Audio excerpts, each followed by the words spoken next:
Halo Sobat Bisnis, kepikiran nggak jadi orang terkaya di Indonesia?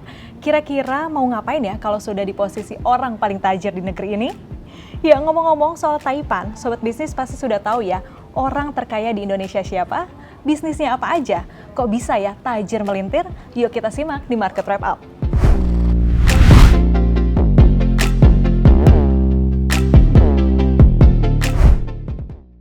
Kita mulai dari penutupan perdagangan saham hari ini. Indeks harga saham gabungan ditutup menguat 1,4% atau 96,14 poin ke level 6.958,20 pada perdagangan Rabu 15 November 2023.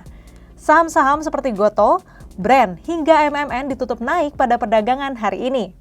Sentimen datang dari penurunan inflasi Amerika Serikat yang memperkuat keyakinan bahwa The Fed akan menahan suku bunga acuan pada FOMC 13 Desember 2023.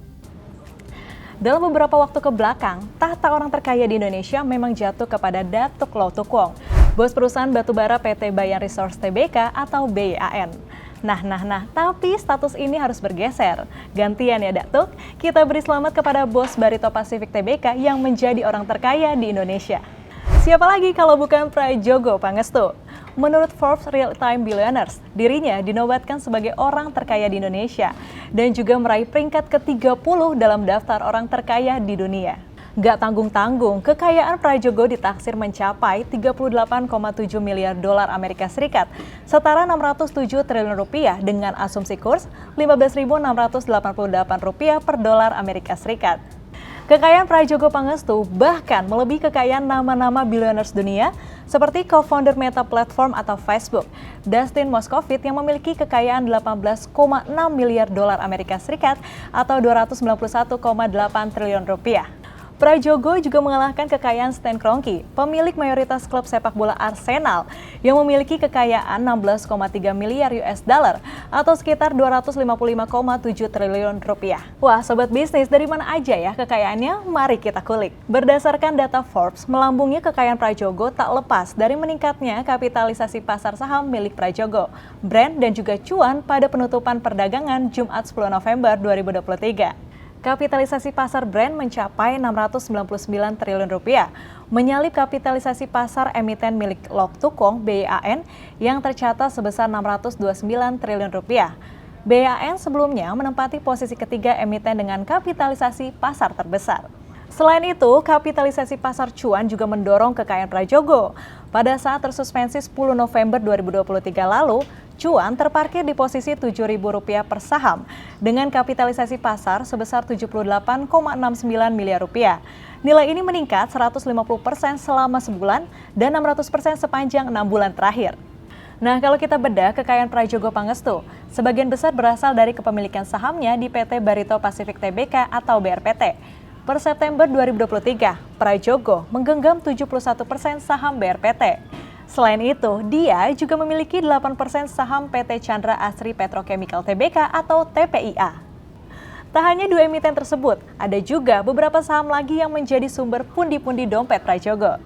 Seperti PT Barito Renewable Energy Tbk atau Brand dengan porsi saham milik BRPT di Brand sebesar 64,66%. Dan PT Petrindo Jaya Kreasi Tbk atau Cuan dengan kepemilikan saham Prajogo sebesar 85,07%.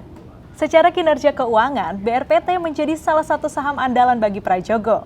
Hingga kuartal 3 2023, BRPT membukukan kenaikan laba bersih sebesar 217,31% menjadi 35,84 juta dolar Amerika Serikat. Ya, angka ini setara 555,16 miliar rupiah dengan kurs Jidor sebesar 15.487 rupiah per dolar Amerika Serikat.